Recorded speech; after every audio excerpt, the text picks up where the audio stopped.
허환구의 라디오 오늘. 여러분 안녕하십니까, 허환구입니다. 트럼프 대통령이 미국의 무역 적자를 해소하겠다며 국가별 상호 관세가 발효돼 시행에 들어갔습니다. 일단 우리나라에서 미국으로 수출되는 모든 물품에는 25%의 관세가 붙게 되는데요. 캄보디아는 59, 베트남 46, 일본은 24%의 상호 관세가 부과되기 시작했습니다. 특히 관세 보복을 천명한 중국에 대해서는 50%포인트의 관세를 추가해서 최종 관세율이 104%로 껑충 뛰었습니다. 관세 전쟁에서 살아남으려면 우리도 대응을 서둘러야 할 텐데요. 6월 새 대통령이 선출되기 전까지 한미 정상 간 포괄적 합의 도출도 쉽지 않은 데다가 최근 트럼프 대통령은 한덕수 권한대행과의 통화에서 우리의 방위비 분담금까지 포함하는 소위 원스톱 쇼핑을 거론하고 나서 우리로서는 부담이 매우 커졌습니다. 한 대행이 언제까지 일할지 모르겠지만 성급히 합의하는 우를 범하지 않기를 바랍니다. 안동문화 방송 라디오 오늘 광고 듣고 시작합니다. 다음은 KGM 소식입니다. 최근 출시된 토레스 하이브리드. 전기차에 가까운 주행 모드로 전기차냐 하이브리드냐 말이 많다고 합니다.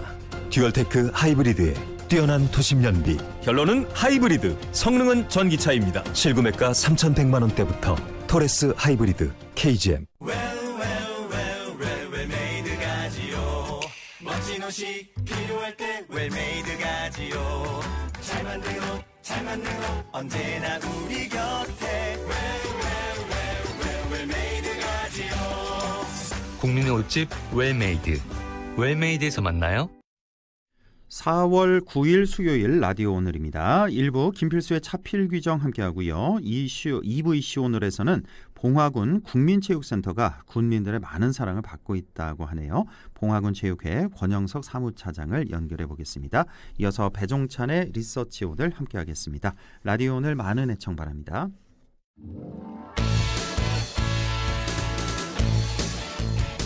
네, 차에 필요한 귀한 정보 김필수의 차필 규정, 대림대학교 미래자동차학부 김필수 교수와 함께합니다. 안녕하십니까? 네, 안녕하세요. 네, 교수님 오늘도 전기차 얘기 좀 해보겠는데 예. 이 전기차에 대한 부정적인 그 전기차 포비아가 있었잖아요. 근데 이게 아직도 뭐 여전히 있다고 하는데 이게 왜 이렇게 오래 가는 걸까요? 이 부분들은 뭐 아시겠지만 작년 여름에 인천 쪽에서 이 대형 전기차 화재가 아파트 지하 주차장에서 생긴 것만 다 국민들이 다 관심이 높았지 않습니까? 예. 그러다 보니까 전국 아파트 같은 경우에 다 이 부분에 대한 공포감이 늘었었어요. 예. 그래서 전기차가 지금 70만 대 이상 보급돼 있는데 뭐 아파트마다 지하 주차장 충전소라든지 주차에 대한 부분들 아직도 알레르기 반응이 있는 게 정부에서 종합대책 발표했지만 종합대책이 피부에 와닿을 수 있는 정책이 좀 부족하고 또 문제가 된 게 이 원인에 대한 것들이 국과수에서도 발표했지만 원인 파악에 실패했습니다. 그러니까 예. 중요한 것이 이 피해자는 많은데 지금 최대 1,000억이라 그러지 않습니까? 예. 근데 가해자가 없는 거예요. 그럼 결국은 뭐 지금 3, 4년 동안 민사 소송으로 가서 이 피해는 받고 재산상의 피해를 더 받은 상태니까 아파트마다 이것에 대해서 공포감이 있는 게 포비하지 않습니까? 예. 또 정부의 대책도 뜨뜻미지근하고 그러다 보니까 아직도 아파트 같은 데 들어가실 때 보면은 전기차 주차 못하게 하는 데도 아직 있고요. 예. 또는 80이나 90% 충전을 좀 낮게 하세요라는 게 붙어 있는 게 한두 군데가 아니에요. 100%로 하지 말고. 맞습니다. 예, 예, 왜냐면은 80, 90 정도를 하게 되면 그만큼 안전한 거는 확실하기 때문에 예. 그래서 지금 뭐 지하 주차장에 있는 충전기도 완속 충전기가 충전 제어 기능이 전혀 없어서 과충전을 계속 시키고 있거든요. 예. 그래서 뭐 지상으로 옮겨라 뭐 여러 가지 대책이 나오는데 지상에 못 올려서 안 옮기는 게 아니지 않습니까? 예. 예, 공간이 없는 건데 또 지상에 올리면은요 완속 충전기 올려놔도 주차 이 주민이 충전하다가 7, 8시간 충전하고 지하로 다시 내려갈 수도 없잖아요. 이게 엉망이 돼버리는 거예요. 그러니까 원래 그 전기차의 취지하고는 어긋나는 거여서 예. 그 부분이 아직도 많이 남아있으니까 이것에 대한 근본의 결정은 없어서 항상 살아남판 걷는 심정이고 전기차 화재는 어디서 생겼었고 계속 발생을 하고 있습니다. 예. 내연기관차가 똑같이 발생한다고 보시면 될 것 같아요. 예. 이 뭐 인천 그 지하 주차장 전기차 화재 사고 잠깐 말씀 주셨는데 당시에 차량이 무려 950여 대나 불에 탔다. 그리고 그게 이제 끓음 같은 것도 영향받으니까 다 합쳐서 예. 다 합쳐서 뭐 전소된 게 950대라는 얘기는 아니고 아닙니다. 작은 피해까지 다 100여 해서 영향을 받은 거고 또 중요한 것이 그 1000도씨 정도 되는 온도가 그렇게 높은 상태에서 보통 이 지하에 열기를 주게 되면은 위에 지상의 구조에도 영향을 줄 수도 있어요. 그런 부분들도 구조 검사나 이런 것들도 진행을 해야 되니까 기간 여러 가지 기자재에 대한 것들도 여러 세대가 끓음으로 엉망이 돼 버렸거든요.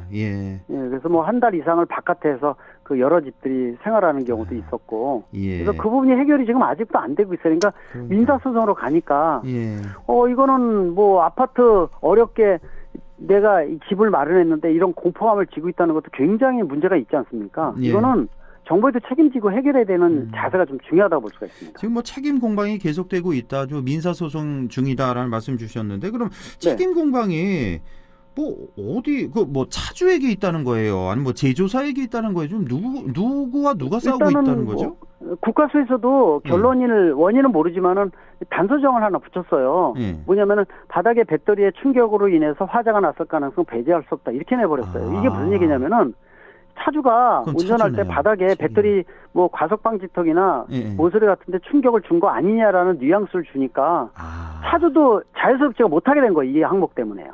그래요? 그러니까 이제 차주 문제, 이 자동차 제작사, 배터리사, 그다음에 스프링클러 끈 관리인이 가장 큰 책임이겠죠. 아파트에도 또 책임이 있겠군요. 아파트, 왜냐면 관리인이 스프링클러 오작동이라 생각해서 아예 스위치를 오프를 시켜버렸어요. 이분이 굉장히 큰 책임이죠. 그러니까 아마 형사처벌에 대한 것들도 아마 그렇게 될 것으로 보고 있는데, 그러니까 이게 여러 개로 나눠진데 또 누가 책임이다라는 얘기를 딱 질 수도 없어요, 이게요. 그러네요. 그러니까 재판하는 과정에서 민사도 누가 가해자 피해자가 있어야지 구분돼서 피해 보상을 한다든지 결정 내리지 않습니까? 근데 이 상황에서는 아무것도 없는 거예요. 그러네요. 이거 그러니까 누구 책임 규명은 이걸 어떻게 하죠? 이거 지금 꽤 지났는데. 피해액은 또 워낙 크고요. 그러다 보니까 아파트 지하 주차장에서 전기차 화재 났다 그러면 공포감으로 다 쏟아져. 그게 한두 번 아니에요, 지금요. 그러니까요. 새벽에 불나면 아파트 입주민들 다 나와서 밤새고 이게 한번 생기면은 트라우마가 생기지 않습니까? 그래서 정부도 제가 국토부 산업 환경부 여러 가지 대책을 줬는데 발표했지만은 피해 와닿는 정책 중에 좀 아쉬운 것들이 있어요. 예를 들어서 이번에 환경부에서도 정리가 좀 됐는데요. 지금 스마트 제어 충전기라고 들어보셨을 거예요. 정부가 다시 한번요. 스마트 제어 충전기요. 스마트 제어 충전기. 네, 이게 뭐냐면은 완속 충전기가 충전 제어가 되는 충전기입니다. 그래요. 지금까지는 과충전이라는 게 뭐냐면은 차가 100% 배터리가 충전됐는데 연결을 해놓으면은 계속 전기 에너지를 때리거든요, 배터리에다가. 그럼 배터리가 열화가 돼가지고 단락이 일어난다든지 그렇게 생기는 화재가 20-30%가 돼요.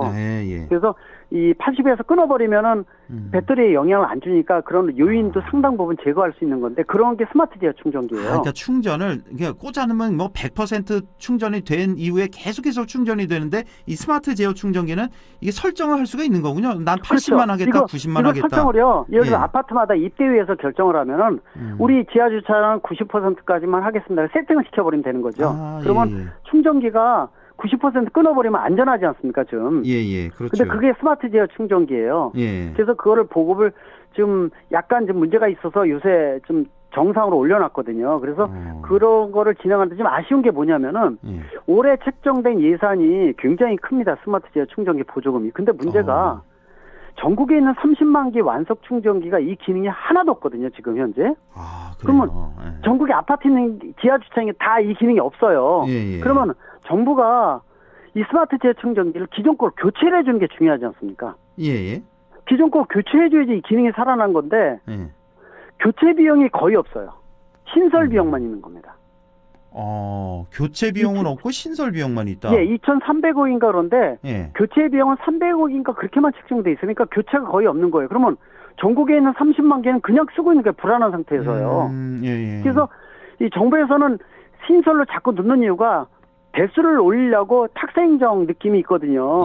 탁사행정이 중요한 게 아니라 트라우마, 이 포비아를 없애고 캐즘을 없애야 되지 않습니까? 그렇죠. 그리고 완속 충전기는 급속하고 틀리게 한 100만 원 정도면 교체할 수가 있어요. 비용도 높지가 않아요. 그래서 지금 중앙정부뿐만 아니라 지자체나 아파트 입주민들 입대위에서 예. 우리도 비용 일부 될 테니까 정부가 조금만 대주라라고 얘기하는 데가 많습니다. 저한테 연락 오는데도. 예. 그러면 교체부터 먼저 해줘야 되는데 교체가 아니라 신설이 돼야 돼요, 지금요? 그럼 무슨 의미가 있어요, 그게요? 그래요. 예, 기존에는 전국 아파트 충전기는 교체를 못 한다는 겁니다. 그러니까 지금. 기존에 완속 충전기가 많이 전국에 뭐 30만 대 있다고 하셨잖아요. 지금 전체 34만 개입니다. 그거를 이제 스마트 제어 충전기로 바꾸는데 바꾸는 게 100만 원? 아니라 예. 신설만 한다는 거지 교체 비용은 300억 분이 없대요. 근데 신설 비용보다는 교체 비용이 덜 들어가는 거 아니에요? 기존 걸 바꾸니까 똑같이 들어가는 건데. 똑같이 들어가요? 그러니까 예. 신설이건 교체건 구분하지 말고 정부에서 예. 어떤 걸 해도 되게끔 만들면 교체를 많이 할 거 아니에요. 아파트에서 돈 그렇죠. 낸다니까 지자체도 그렇죠. 그렇고. 예. 그러면 불안한 아파트만도 먼저 교체해주면 되잖아요. 예. 근데 아예 지정을 했어요. 신설로 2,300억, 교체는 300억 이렇게 돼 있대요. 교체는 300억 분이 안 되니까 거의 못 하는 거예요. 그렇군요. 그러니까 지금 급한 게 30만 기 전국 아파트가 다 불안한데 이게 피부에 와닿는 정책이거든요. 그렇죠. 그런 정책이 지금 부재돼 있어서 제가 계속 환경부에다가 자문해주면서 칼럼이나 방송에서도 계속 얘기하고 있어서 충전 제어 기능을 강화하는 것은 어느 정도 그림이 정리가 됐어요. 네. 그것도 정리가 안 됐었거든요. 예. 그래서 정리는 시켜놨는데 뭐 교체가 아니라 신설이 주로 한점이다 보니까 기존의 아파트들은요 불안한 감이 하나도 사라지는 게 없는 거예요. 그러네요. 예. 그 예산을 지금 굳이 뭐 그렇게 갈라서 쓸 필요가 있나요? 지금 불이 안 그럼요. 나는 게 중요한 건데. 제가 보기에는 그런 예. 거예요. 뭐냐 기존 거 있는 것도 있고 새로 깔아야지 충전기 대수 늘려야 가니까 탁사 인정 아닙니까? 숫자만 그렇죠. 놀리는 거잖아요. 예. 그게 중요한 게 아니지 않습니까 지금? 이렇게 그러니까 교수님처럼 이렇게 설명을 하면 네. 정부 관계자들도 다 이해를 할 텐데 왜 안 굳이 바꾼대요? 이렇게 고집을 피우는지 안 모르겠네요. 바꿔요. 국회에서 정책 토론회도 하고 제가 또 전기차 협회장 아닙니까? 예. 그래서 정부 자문해주면서 실제로 제가 뭐 관계도 없고 왜냐 포비아를 없애고 캐즘을 없애서 우리가 전기차를 글로벌 시장에 주도를 해야 되지 않습니까? 예. 불안한 거가 없애줘야 되는데 이 불안한 거 없애주기 위해 바꿔줘야 되는데 안 바꿔주는 거예요. 그래서 지금 계속 바꾸려고 노력을 하고 있는데 지금 아시겠지만은 대통령도 거리돼 있으니까 이 중앙정부 움직이는데 안 움직이고 있거든요. 왜 새 정부가 들었으면은 움직이려고 안 움직여요 지금요. 그래요. 또 그런 게 예, 있나요? 그러다 또? 보니까 좀 이 부분들은 분명히 개선이 필요하다고 분명히 강조할 수가 있습니다. 어쨌든 이 기존의 완속 충전기를 네. 이제 스마트 제어 충전기로 교체해야 된다. 이게 이제 아주 중요한 중요한 겁니다. 대책이 되겠고 또 왜 맞습니다. 노후화된 전기차를 바꿔주는 폐차를 거요. 유도하는 거. 그것도 제가 예. 정부에다 계속 얘기하는 게 뭐냐면은 이 전기차는 3, 4년마다 기술 개발이 엄청나게 빨리 이루어지는데요. 예. 초기에 10년 이상 된 전기차가 6, 7만 대가 있어요. 오래된 거죠. 예. 근데 6, 7만 대는 BMS 같이 소프트웨어 알고리즘이나 배터리가 성능이 지금 기술이 미비되는 기술이 10년 이상 된 것들이거든요. 예. 이거는 업그레이드가 안 되기 때문에 불이 날 확률이 더 높아요. 그래요. 그래서 제가 예. 환경부에다가 이 경유차 폐차할 때 보조금 주지 않습니까 지금? 예. 이 노후된 경유차 폐차하면 보조금 주거든요. 유도하기 위해서. 똑같이. 그러면 노후된 전기차도 보조금 주는 정책을 해서 빨리 유도를 해라. 그러면 또 화재 요인도 많이 줄어들 수가 있다라고 얘기하는 건데, 예, 그런 현실적으로 전문가들이 얘기하는 것들은 굉장히 중요한 정책들인데 그 부분도 지금 아직 도입 안 하고 있어요. 지금 우리 지금 굴러다니고 있는 전기차 중에 이제 제일 오래된 게 10년이 넘은 거예요, 지금 그러면? 10년 훨씬 넘었습니다. 훨씬 넘었어요. 10년 넘은 것들이 그래서 제가 아까 6, 7만 대 정도, 70만 대 중에서 한 10분의 1 되는군요. 예, 10분의 1 된 거. 그래서 말씀드린 전기차는 기술 변환이 내연기관보다 굉장히 빠르게 변하기 때문에요. 예. 배터리 BMS 설계나 안전 기준 이런 것들이 굉장히 빠릅니다. 3년 주기라고 보시면 되니까 벌써 10년 이상 된 거는 우리말로 얘기하면 강산 3번 변한 겁니다. 그러네요. 예, 그래서 옛날 거 그 나쁜 얘기 아니고 괜찮지 않습니까 이게? 그럼요. 예, 중요하죠. 그래서 이렇게. 화재 요인을 빨리 없애줄 수 있는 이런 것들이 없어지게 되면은 이 국민들이 전기차 선호도도 높고 요새 또 보조금도 있고 다양한 전기차가 나오는데 이런 불안감이 있으면은 아파트에서 내가 이거 사야 될까? 주차도 힘들고 또 눈초리도 별로 안 좋고 안 좋은 거지 않습니까 이게? 그렇죠. 이걸 바꿔주는 정책 전환이 필요하다 이렇게 보고 있습니다. 자, 전기차 화재를 근본적으로 진압하는 전기차 자체 기술이 개발됐다고 하던데요. 개발됐습니다. 이거는 무슨 얘기입니까? 우리 대한민국에서 개발됐고요. 예. 앞으로 좀 시간이 한 2년 걸릴 거예요. 이게 뭐냐면은 차가 전기차예요. 배터리에서 이 모듈로 모인 게 팩이지 않습니까? 예. 이 배터리 하나의 모듈에서 만약에 문제가 생겨서 불꽃이 일어나죠. 예. 화재가 시작되자마자 이 모듈에 들어가 있는 센서가 감지를 바로 합니다. 온도 센서 같은 게 다 들어가서 예. 감지를 해서 초기에 불꽃이 일어날 때 그 해당 모듈에다가 물을 채우는 거예요. 알아서. 자동으로 근데 이렇게 뿌려주는군요. 예, 그게 어떤 거냐면은 지금 내연기관차도 그렇지만 전기차 배터리하고 모터를 식혀주기 위해서 냉각수 도는 거 아실 거예요. 예. 자체 냉각수가 20에서 30리터가 들어가 있어서 돌고 있어요. 예. 그 냉각수를 이용을 해서 해당 모듈에다가 바로 물을 채우고 안에서 생기는 연소가스는 머플러 뒤에 튀어나오는 구멍이 생겨서 벤트 플러그를 하는데 거기서 이 가스는 빼내고 예. 가스 빼내면서 그 모듈에다가 냉각수를 바로 채워서 물속에 담가버리기 때문에 예. 이 기술이요. 지금 한 40-50번 시험을 했는데 너무 완벽하고요. 오, 그래요? 또 국내 공공기관인 방재시험연구원에다가 해서 이 인증서도 나왔어요. 이게 기술이 지금 너무 좋아가지고 상용화는 아직은 안 됐고, 예. 아직 안 됐는데 이게 되려면 이제 배터리사하고 자동차 제작사가 안에 배터리 팩에 대한 구조 변경을 약간 해야 되는데 비용이 더 들어가지가 않습니다. 그래요? 비용도 절약되면서 원천적으로 그리고 중요한 게 해당되는 모듈만 나중에 버리고 나머지는 그대로 쓸 수가 있고요. 또 불이 나도요. 운전석에서 차를 이동시킬 수가 있어요. 안에서 끄는 거니까 안에서 끄고 있으니까. 예. 그러니까 우리 전기차 화재가만 생기면은 열폭 공포감이지 않습니까? 예. 이런 게 전무하고 이 40-50번 실험을 해서 5분 내에 다 껐습니다. 그렇습니까? 이게 지금 뭐 세계적으로 이런 기술이 아직 개발이 없습니다. 안 되고 우리만 갖고 있는 개발한 기술이다. 거예요, 우리가 개발해서 이제 시작인데 아마 우리가 주도해서 이 우리가 전기차 화재 등 이 부정적인 거를 없애는데 굉장히 중요한 기술을 우리나라 대한민국이 확보를 했기 때문에 그래서 앞으로 좀 벌써요 이거 냄새 맡고 해외 제작사들이요 벌써 회사에 연락을 해서 이 기술 달라 그러는 데가 벌써 여러 군데가 나와요. 그렇겠죠. 그리고 또 이거 몰래 또 뭐 유출되고 이런 건 아니겠죠? 설마? 아마 기술자도 왜냐면은 아시겠지만 특허가 있어도요. 별의별 편법을 다 씁니다, 지금. 그러니까요. 예, 그런 부분들도, 그러니까 그런 것들도 보호해주고, 사실 이런 게 정부나 이런 데서 역할을 해줘야 되지 않습니까? 그럼요. 정부의 역할. 예, 중소기업 스타트업은 이거 하는데 한계가 있어서, 빨리 좀 정립을 해서 우리 핵심 기술을 통해서 우리가 주도할 수 있는 부분들, 그리고 부정적인 요소를 없앨 수 있는 이런 기반이 만들어져야 된다고 보고 있습니다. 이 자체 기술 개발한 데가 어디 뭐 큰 회사입니까? 아니면 뭐 어떤 연구소입니까? 스타트업인데요. 스타트업이에요? 스타트업인데 이게 위험하네. 돈이 없는 스타트업이 아니라 큰 사업을 따로 하고 있는 스타트업이어서 생각을 해보세요. 아까 40-50번 전기차 가지고 실험했다는데 이거 일반 스타트업 실험할 수 있습니까? 안 큰 되죠. 거를? 비용 때문에 안 되죠. 근데 이제 이 안정되게 자본이 있는 데서 하는 거기 때문에 그래서 수십 번 하고 차를 제가 한번 이거를 기술도 알고 가본 적이 있어요. 자문이 많으니까요. 그래요? 옆에요. 전기차 태운 게 쫙 있는 거예요. 다 태운 것들. 다 실험한 거군요, 그거. 실험한 건데.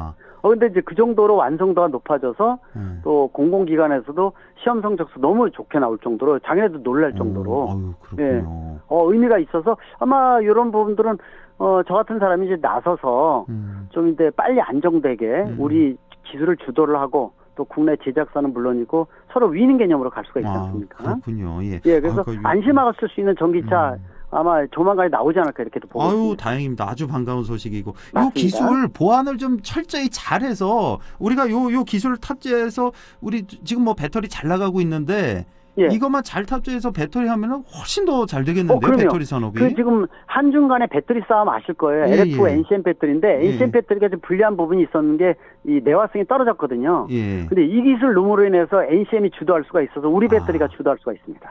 그렇군요. 알겠습니다. 지금까지 대림대학교 미래자동차학부 김필수 교수와 함께했습니다. 고맙습니다. 네, 감사합니다. 네, 라디오 오늘 2부에서 뵙겠습니다.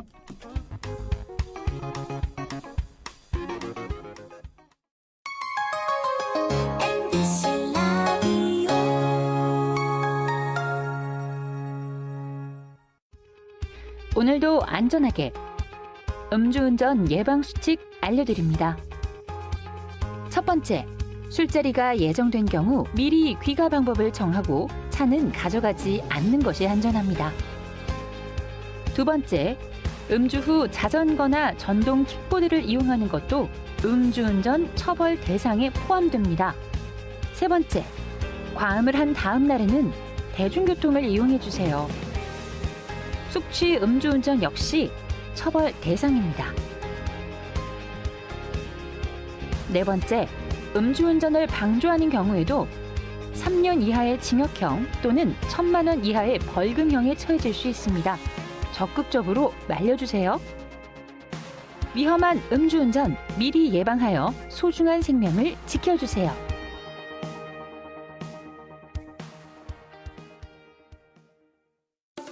나는 가족 부자입니다. 얼마나 부자냐면요. 우리 집에 와서 나를 챙겨주는 돌보미 이모도 있고요. 아빠가 육아휴직할 때 회사를 지켜주는 삼촌들도 있어요. 때마다 예방주사 놔주는 간호사 오빠. 첫 만남 이용권으로 내 동생도 챙겨주는 공무원 언니까지. 우리 가족 진짜 많죠? 여러분도 올해는 꼭 가족 부자 되세요. 다 같이 키우고 다 같이 행복하게. 공익광고협의회.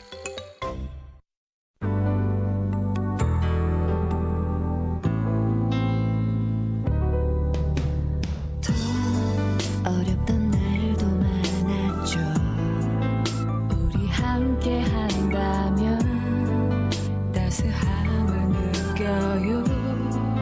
사랑이 있어요. 소중한 꿈을 이뤄봐요.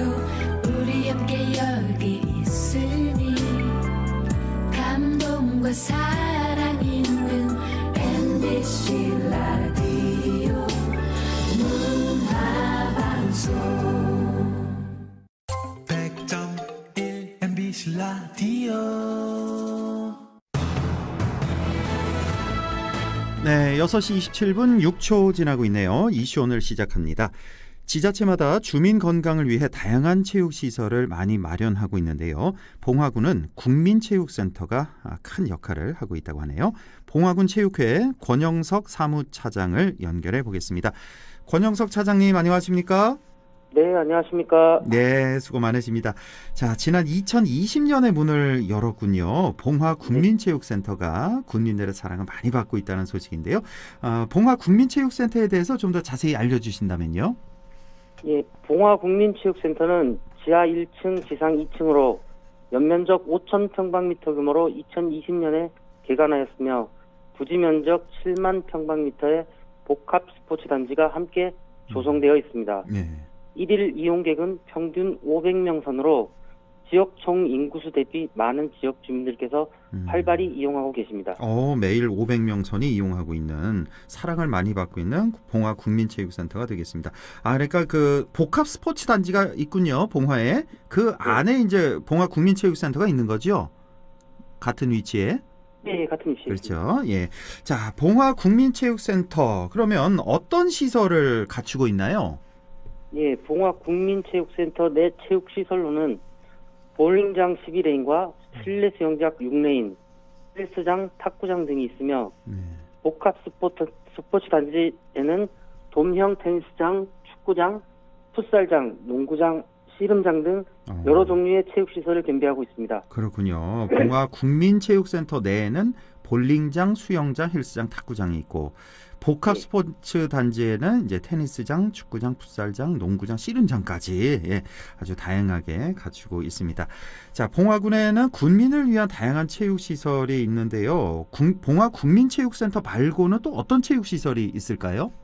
네, 육상체육과 축구 경기용 인조 단지로 조성된 공설 운동장과 배드민턴 동호회 회원들이 사용하는 봉화국민회관, 봉화공도장인 청량정을 비롯하여 파크 골프장, 그라운드 골프장, 게이트볼장, 다덕 축구장, 소프트 테니스장 등 읍면별로 다양한 시설이 조성되어 있습니다. 네, 봉화군 체육회는 지역 주민들의 건강과 체육 활동을 위해서 또 어떤 프로그램을 운영 중이신지요? 예, 저희 봉화군 체육회는 봉화국민체육센터 내 2층에 소재하고 있고 건강한 육체와 건전한 정신을 함양하여 지역 주민의 삶을 질을 향상시키고자 생활체육 지도자 및 장애인 체육 지도자 10명이서 물신양면으로 활발히 활동하고 있습니다. 지도자 프로그램으로는 생활체조, 유아체육, 에어로빅, 배드민턴, 탁구, 볼링, 농구, 축구 교실 등 주간 시간표에 따라 운영하고 있습니다. 네. 지도자 수업 현황은 매월 봉화군 체육회 홈페이지에 게재하고 있으니 참고하시면 감사하겠습니다. 네. 그 외에도 10개 종목의 생활체육 지도 강사가 지도하는 생활체육 교실 사업과 학교 체육시설의 유휴시간대 개방을 통해 생활체육의 참여를 늘리고자 학교 체육시설 개방 사업을 지원하고 있습니다. 예. 그 밖에 자세한 사항은 봉화군 체육회로 문의해 주시면 성심성의껏 답변 드리겠습니다. 정말 다양한 프로그램이 있습니다. 유아체육, 생활체조부터 해서 에어로빅, 배드민턴, 탁구, 볼링 등등 여러 가지 프로그램을 운영하고 있는데 이 중에서 봉화 군민들에게 제일 인기 있는 프로그램은 어떤 거예요? 지금 현재는 저희 전문 체육인이 저 교실을 운영하는 탁구라든지 예, 그리고 생활체조, 에어로빅 이런 부분 그리고 한창 배드민턴은 열기가 좋으니까 배드민턴 그런 쪽으로 인기가 좋습니다. 그렇군요. 예. 자, 이 밖에도 신나는 주말 생활체육학교라는 것도 운영 중이라고 하는데 이건 어떤 프로그램이에요? 예, 주말에 학생들이 스포츠 레저 활동을 할 수 있도록 그 청소년의 체력 강화와 건전한 여가 선용을 지원하기 위해서 학교 체육과 지역 생활체육의 연계를 통한 생활체육 활성화를 꾀하고자 신나는 주말 체육학교를 운영 중에 있습니다. 네. 그 종목으로는 볼링과 점핑 두 가지 종목을 일단 하고 있습니다. 그렇군요. 주말에도 이렇게 토요일만 하시나요? 아니면 토일 다 하시나요? 토요일 날 하고 있습니다. 토요일만 이렇게 볼링과 점핑 두 가지 종. 아직 볼링은 알겠는데 점핑은 뭐죠? 점핑은 그 스탬플링 위에서 이제 뛰면서 그 체조를 같이 하는 그런 것도 이건 초등학생들이 아주 좋아할 것도 같네요. 예. 그렇죠. 예. 자, 봉화군 체육회에서는 또 여러 스포츠 행사도 운영하고 있는데요. 올해 계획은 어떻게 됩니까? 예, 주된 행사로는 봉화군민체육대회와 봉화군수배 종목별 대회, 체육회장대 그리고 종목별 도지사기 대회를 지원하고 있습니다. 5월 9일부터 개최하는 도민체육대회와 9월 도민생활대축전에 참여와 지원을 하고 있고요. 네. 전국대회로는 동호인 축구대회와 동호인 테니스대회 그리고 중부지역 궁도대회의 원활한 개최를 위해 적극 지원하고 있습니다. 네. 아울러 9월에는 봉화군 체육회에서 주최하는 전국 송이 마라톤 대회가 열립니다. 내년 높은 관심을 통해 참여 인원이 증가하고 있는 추세여서 전국 송이 마라톤 대회에 많은 관심과 참여를 부탁드리겠습니다. 봉화에는 또 9월에 송이 마라톤 대회가 또 전국 대회로 열리는군요. 요즘 마라톤 인기가 상당히 많아져서 점점 참여하는 사람이 이게 증가하고 있군요. 매년 이렇게. 예, 성황리에 안전하게 잘 끝나기를 바라겠습니다. 자, 여러 프로그램은 지역 주민의 참여가 무엇보다 중요할 텐데요. 우리 지역 주민들에게 안내하고 싶은 말씀이 있으면 마지막으로 좀 전해주시죠. 네. 생활체육은 개인의 건강과 체력을 증진시켜 삶의 여유와 행복을 추구하는데 그 목적이 있습니다. 여가 선용의 수요는 계속해서 증가되고 있으며 생활체육 활동의 기회와 혜택은 국민 누구나 균등하게 누릴 권리가 있습니다. 저희 봉화군 체육회는 그 권리를 누리실 수 있도록 적극 지원할 것이니 지역 주민들께서는 많은 관심과 참여를 부탁드립니다. 아울러 전문 생활체육 지도자의 교육 프로그램과 9월에 개최되는 전국 송이 마라톤 대회에도 많은 관심과 참여를 다시 한번 부탁드리겠습니다. 예, 우리 사무차장님 말씀드리니까 아주 든든합니다. 이 체육 활동은 누구나 균등하게 누릴 권리다라는 또 강조하는 그런 말씀까지 잘 들었습니다. 앞으로도 계속 수고해 주시고요. 오늘 말씀 잘 들었습니다. 네, 감사합니다. 네, 고맙습니다. 지금까지 봉화군 체육회 권영석 사무차장이었습니다. 라디오 오늘에서는 청취자 여러분의 참여를 기다리고 있습니다. 우리 지역에서 발생한 사건, 사고 소식이나 함께 토론하고 싶은 내용을 안동 MBC 홈페이지 라디오 오늘 게시판에 올려주시기 바랍니다. 전화와 문자 참여도 하실 수 있습니다. 전화는 851국에 7191번, 문자는 샵 0913번으로 보내주시면 됩니다. 문자는 단문 50원, 장문 100원의 정보 이용료가 있습니다. 여러분의 많은 참여 바랍니다.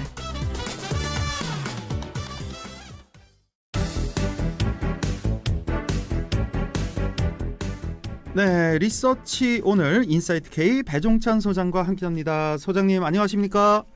안녕하십니까, 배종찬입니다. 네, 윤 전 대통령 파면 이후 대선 전국으로 아주 빠르게 바뀌고 있습니다. 어제 오늘 뭐 대선 출마한 후보들 아주 많았는데, 자, 제 기억으로는 월요일 이거 발표 같은데 한국갤럽 발표가 있었죠? 뉴스원과 함께 가상 그렇습니다. 양자 대결 조사 결과가 나왔는데 좀 소개해 주시죠. 네, 오늘 소개되는 모든 조사는 중앙선거여론조사심의위원회 홈페이지에서 확인 가능합니다. 뉴스원이 한국갤럽에 의뢰를 해서 지난 6일, 7일 실시한 조사 결과이고요. 네. 무선 전화 면접 조사 방식으로, 무선 가상번호 전화 면접 조사 방식으로 실시된 결과입니다. 네. 지금 뭐 다른 조사 문항들이 많습니다만 가장 크게 관심을 보이는 결과는 역시 양자 대결이겠죠. 무엇보다도요. 민주당 쪽에서도 후보자들이 속속 출마 선언을 하고 있습니다만 이재명 대표의 동무대일 가능성이 상당히 높다고 이렇게 평가를 받고 있으니까요. 자, 조사 결과는 이재명 후보 대 국민의힘 후보로 거론되는 이재명 대표 대 국민의힘 후보로 거론되고 있는 가상 대결 결과입니다. 네. 자, 청취자분들이 좀 더 알아들으실 수 편하게 호칭은 빼고 결과를 전달드리겠습니다. 예. 네, 이재명 그리고 국민의힘 후보들 간의 대결입니다. 자, 이재명 대 김문수 55대 35, 이재명 대 홍준표 52대 36, 이재명 대 오세훈 52대 37, 이재명 대 한동훈 52대 31, 이재명 대 안철수 51대 34, 이재명 대 유승민 49대 30입니다.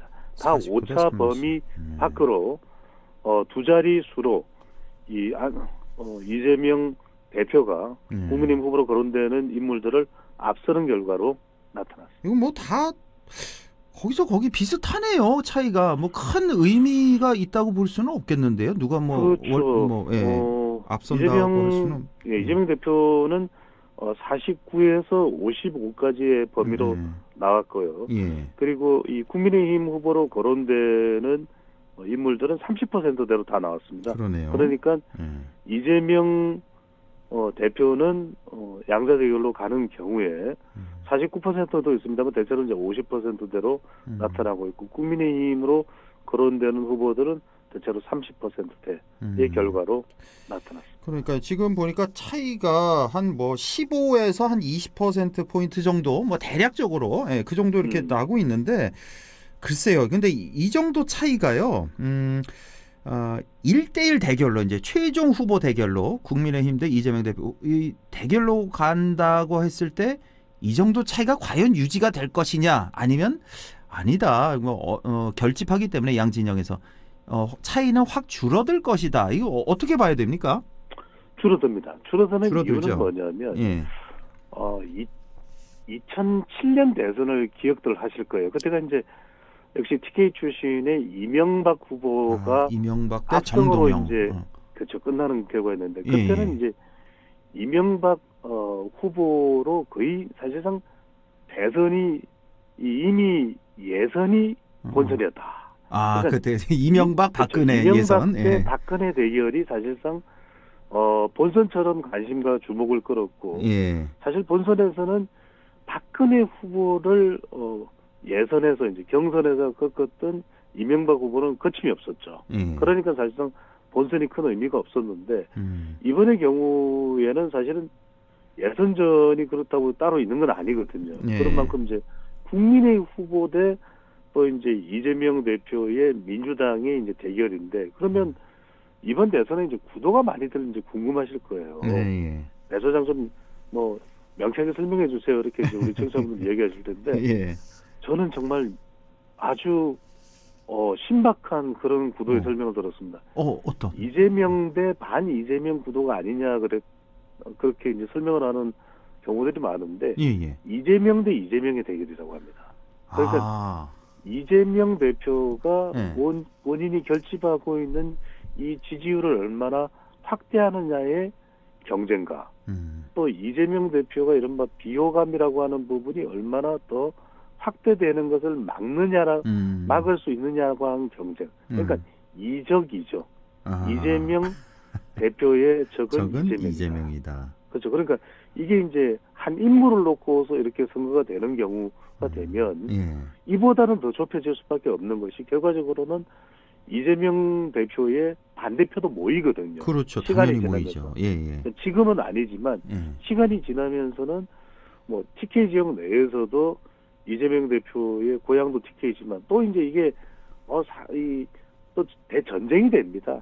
탄핵 국면에서 다시 이제 대선 국면으로 전환되고 대선 국면으로 전환된다면 이게 과거와 현재와 미래가 뒤섞이거든요. 이제 투표가 만약에 이 2007년의 경우에는 어떤 투표가 됐냐면 이 전망적 투표가 돼버렸거든요. 그러니까 이제 박근혜 이 당시의 후보하고 예선을 펼칠 때는 회고적 투표가 됐는데 누가 그럼 과거가 더 괜찮은가? 아버지 박정희와 또 아버지의 모습과 선글라스 쓴 모습과 비슷한 이명박과의 대결이었다면 이번에는 과거 탄핵과 미래, 경제, 미국 이런 게 혼재가 돼버렸어요. 그러니까 이제 이번의 경우에는 결과적으로 탄핵 국면으로만 간다면 뭐 이재명 대표가 이야기하는 내란 종식으로 간다 그러면 이거는 뭐 볼 것도 없는 것이고 근데 그렇게만 볼 수 없는 것이 트럼프라는 존재가 있거든요. 그렇죠. 그러니까 이제 많은 유권자들이 또 트럼프를 쳐다봐요. 상호 관세. 그러니까 이제 이런 것 때문에 또 미국과의 관계에 있어서 어떤 게 또 선택이 나으냐 이런 고민이 있을 수밖에 없기 때문에 과거와 현재와 미래가 다 동시에 뒤섞여버리는 그런 선거가 된다면 지금은 여전히 과거에 머물러 있습니다. 현재에 머물러 있는데 이게 조금 시간이 지나면 이제 미래에 대한 인식 차원으로 이제 옮겨가면 프레임이 전환되거든요. 그렇게 되면 아무래도 이재명 대 이재명의 대결이든 또는 이재명 대 반 이재명의 구도이든 간에 이게 거의 49대 51 또는 48대 52 이런 상황이 될 가능성이 높아지게 됩니다. 그렇게까지 접전을 예상하신단 말이에요? 이런 내란 국면에서도? 내란 국면인데 이번 내란 국면이 조금 8년 전과 다른 것이 8년 전에는 허행크께서도 또 우리 청취자분들도 아시다시피 보수가 거의 이제 절면 상태로 갔었거든요. 근데 이번의 경우에는 여전히 보수의 경우에도 뭉쳐야 된다. 그게 거듭 말씀드립니다만 윤석열 전 대통령에 대해 기인하는 것이 아니라 미래 트럼프 대통령으로 또 초점이 맞춰지게 되는 경우에는 이 포지셔닝 자체 또 기준점 자체가 좀 달라질 수가 있는 것이죠. 그렇군요. 그렇게 예상하시는군요. 그러니까 7년 전 대선 같은 경우 그게 대선이 2017년 대선이었죠. 그때 8년 전입니다. 네네. 8년 전에 그때는 이제 문재인 후보가 이제 당선됐을 때 그렇죠. 그때도 이제 탄핵 후의 대선이었기 때문에 차이가 많이 날 것이다라는 그런 예상도 있었지만 결과는 그렇게 차이가 많이 안 났었죠. 그때. 그렇죠? 그런데 그때는 왜냐하면 이른바 다자대결 구도로 갔었단 말이거든요. 지금도 이제 차기 정치 지도자의 다자대결 구도로 가면은 이른바 그때는 문재인 후보가 있었고 나머지 후보들이 이제 나누어지는 상황이었죠. 제가 참 착각했네요. 그때 왜 문재인 후보, 홍준표 후보, 그렇죠. 안철수 후보 이렇게 다 나왔었죠, 다. 그렇습니다. 문재인 후보가 차이가 좀 많이 났었죠. 41%, 그리고 홍준표 후보가 24%, 안철수 후보가 21%로 그렇게 좀 나눠졌었거든요. 그래서 차이가 좀 많이 났죠. 그 당시에도 허행크께서도 기억하시겠습니다만 부산에서 문재인 후보 득표 1위, 울산에서 득표 1위, 경남에서는 근소하게 뒤진 득표 2위 문재인 후보가 그렇게 거의 압도적인 선거였어요. 그러니까 이제 과반을 기록하지 못했다는 말이지 이미 분위기는 넘어갔었던 것이거든요. 그런데 이번의 경우에도 지금 여론조사 설명해드린 여론조사 결과를 보면 상당히 지금 압도적으로 민주당과 이재명 대표가 유리한 국면인데 이 국면이 이제 조금씩은 전환될 수 있다는 말씀을 드리고 있습니다. 그렇군요. 그 당시에 그러면 1, 2위 후보 득표율이 그래도 뭐 한 17% 정도 대략 그 정도 났는데 거기는 이제 제3 후보도 있었기 때문에 이렇게 많이 났다는 건데 이번에도 이제 내란 후에 투표 선거기 때문에 저는 그래도 10% 이상은 두 자릿수 이상은 차이가 좀 많이 날 것 같은 예상이 드는데 우리 소장님은 또 그게 아니란 말씀이시군요. 박빙을 또 예상을 하시는 거군요. 지금 프랭크께서 말씀하셨던 대로 국민의힘 경선이 분란 또는 내부 균열 서로 간의 책임 공방으로 된다면 그럴 가능성도 배제할 수 없습니다. 그러니까 사실상 이제 국민의힘 경선 자체가 내부 총질 형태로 가버린다 그러면은 동력을 못 얻는 거죠. 하지만 이제 그렇게 되면 이 탄핵 국면에서 프레임에서 못 벗어나는 것이거든요. 제가 말씀드린 것은 조금이라도 국민의힘 또 유권자들이 미래 프레임으로 간다 그러면은 좀 달라질 수 있다는 말씀입니다. 알겠습니다.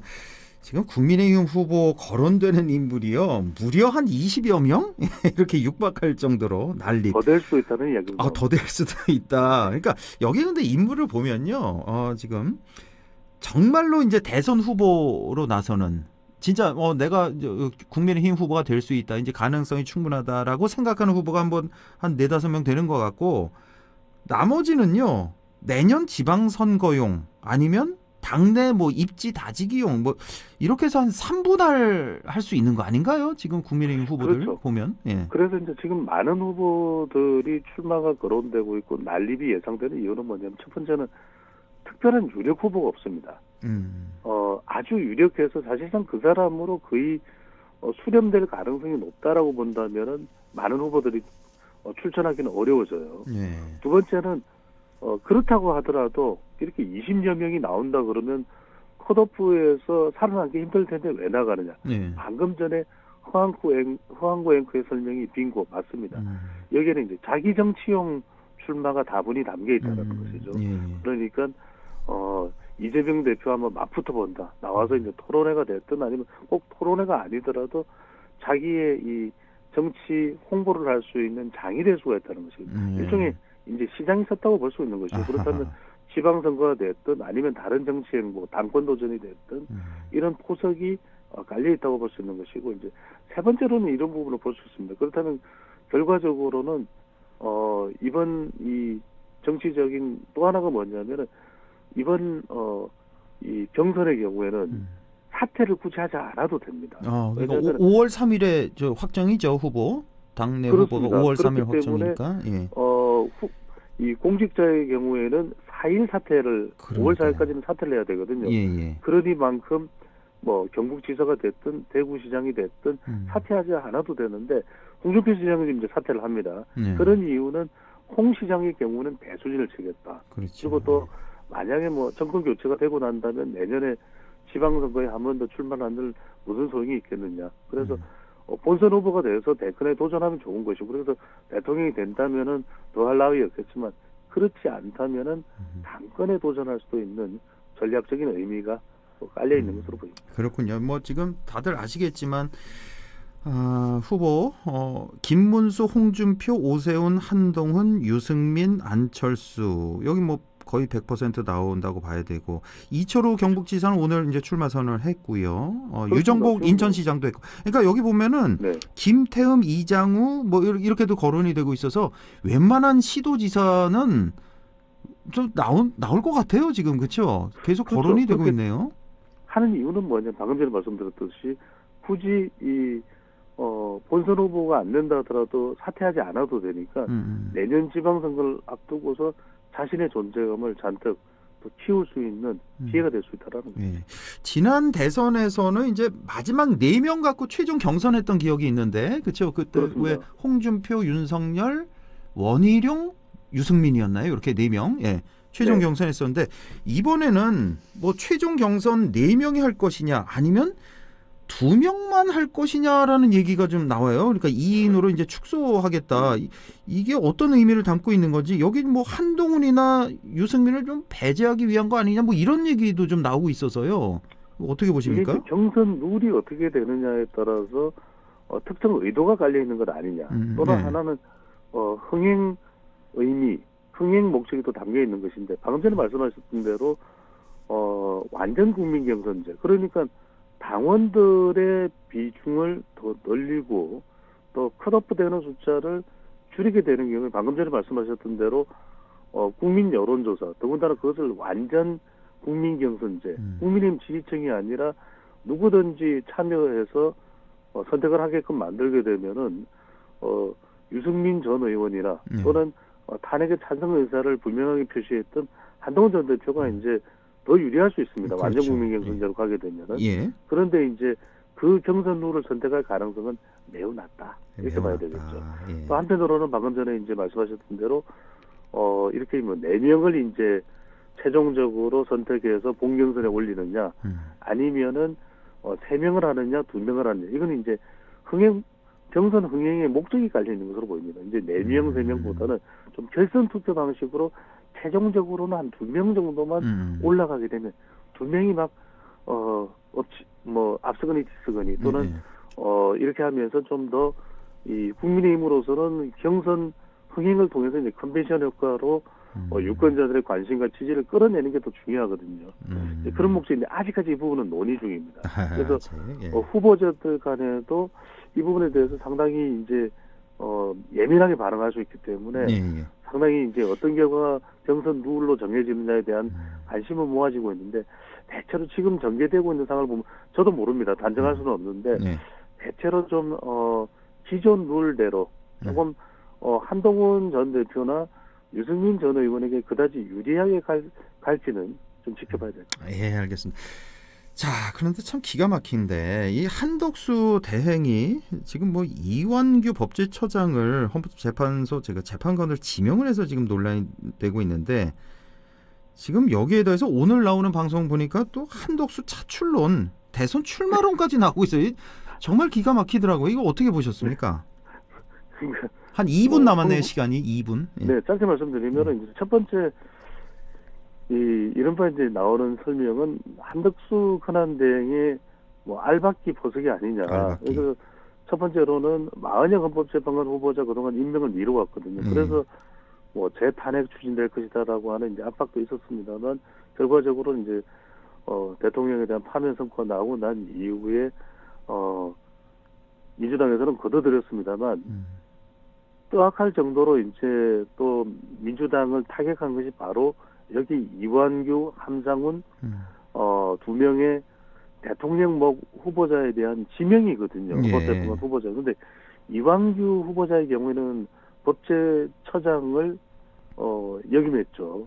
그리고 이제 이 윤석열 대통령과 뭐랑 연수원 시절 또 서울대 법대 또 동기인가요? 그래서 이제 오랜 인연을 맺다 보니까 이른바 윤석열 전 대통령 하명론, 그러니까 윤석열 전 대통령이 이 후보자 지명에 영향을 끼친 거 아니에요. 그러니까 민주당으로서는 상당히 반발할 수밖에 없는 상황이고, 또 하나가 이제 첫 번째가 그렇고 윤석열 대통령과 전 대통령에 관련해서 두 번째로는 권한 대행이 지금 대선 관리를 하고 또 새로 결정되는 새 대통령이 임명권을 가져야 되는데 임명하는 것이 맞느냐.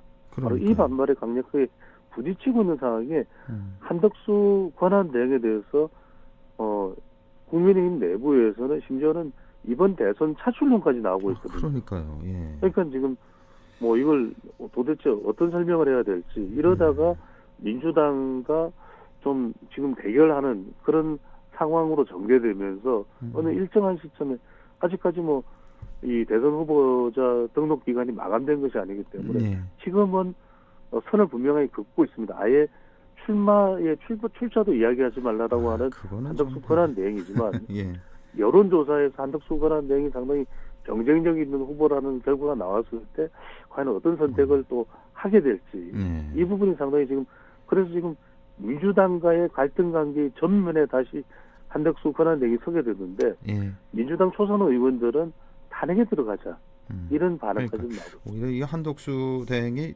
탄핵을 또 유도한 거 아니냐라는 그런 얘기까지 있어서 한번 좀 여쭤봤습니다. 네, 지금까지 인사이트 K 배종찬 소장과 함께했습니다. 고맙습니다. 감사합니다.